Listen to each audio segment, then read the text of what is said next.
quand on regarde la division middleweight, maintenant, les deux prochains contenders que Israël Adesanya n'a pas encore affrontés, qui sont dans le top, c'est Cannonier qui vient de gagner et Sean Strickland aussi qui a gagné la semaine passée. Et personnellement, j'ai du mal à les voir vraiment inquiéter Israël Adesanya. Donc sur 2022-2023, j'ai tendance à dire que celui qui a le plus de chances d'inquiéter Israël Adesanya, ce serait un troisième combat avec Whittaker. Mais Hmm. voilà, l'UFC, quand c'est 2-0, il faut vraiment se prouver. Whittaker, il va devoir faire comme Max Holloway pour récupérer un title shot et peut-être essayer d'avoir son 2-1.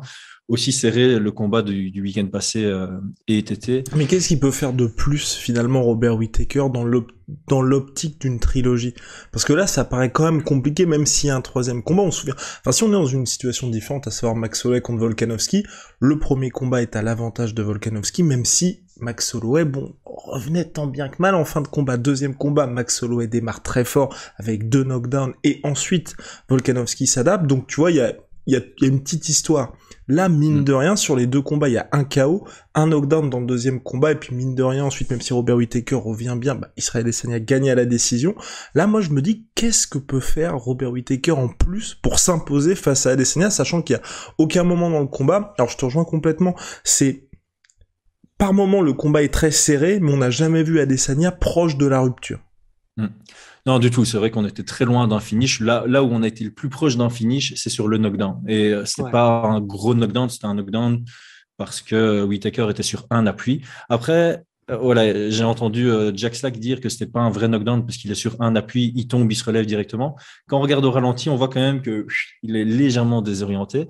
Euh, en cas de troisième combat, moi, un truc que j'ai réalisé, c'est que les trois rounds les plus serrés, c'est Whittaker qui commence à marquer des points. Et donc, c'est Israël Adesanya qui doit venir rechercher, récupérer le round. Alors que le premier et le troisième round, c'est Adesanya qui commence à saper avec des low kicks. Et du coup, c'est à Whittaker à courir après le score.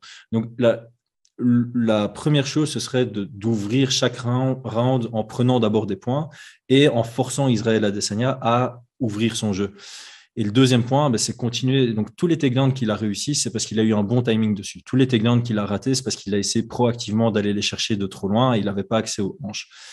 Par contre, une fois que c'était au sol, il y avait un petit manquement chez Whittaker. Je sentais une petite précipitation. Encore une fois, c'est peut-être mental. C'est peut-être, oh, voilà, je l'ai au sol. Il faut que je fasse quelque chose. Et il perdait ses moyens. Et d'ailleurs, on l'a vu à son premier takedown contre la cage. Israël Adesanya, techniquement, très bien. Il est vraiment excellent pour se relever à la cage, il n'y a rien à faire.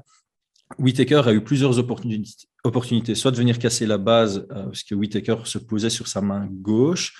Il y a moyen de venir chercher un genre de Dagestani handcuff, casser la base et puis le mettre sur ses épaules. On voit qu'il veut venir le chercher, il se rend compte que c'est trop loin, il vient prendre un contrôle de hanche. Et là, il a une bonne idée, il vient frapper en se disant, en frappant, peut-être qu'il va lâcher sa main gauche pour défendre et il va tomber. Sauf qu'il accepte d'encaisser les coups. Et là, il veut mettre sa jambe droite au sol pour se relever. Et on voit vraiment Whittaker qui se dit, non, je vais rattraper son pied. Mais au moment où il veut rattraper son pied, c'est trop tard. Et puis il se dit, mince, qu'est-ce que je fais?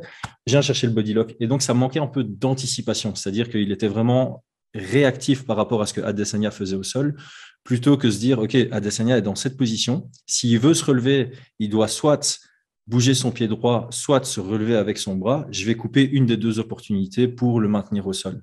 Donc, c'est un truc qu'il doit travailler. Maintenant qu'il a ce deuxième combat, il sait qu'il peut amener au sol.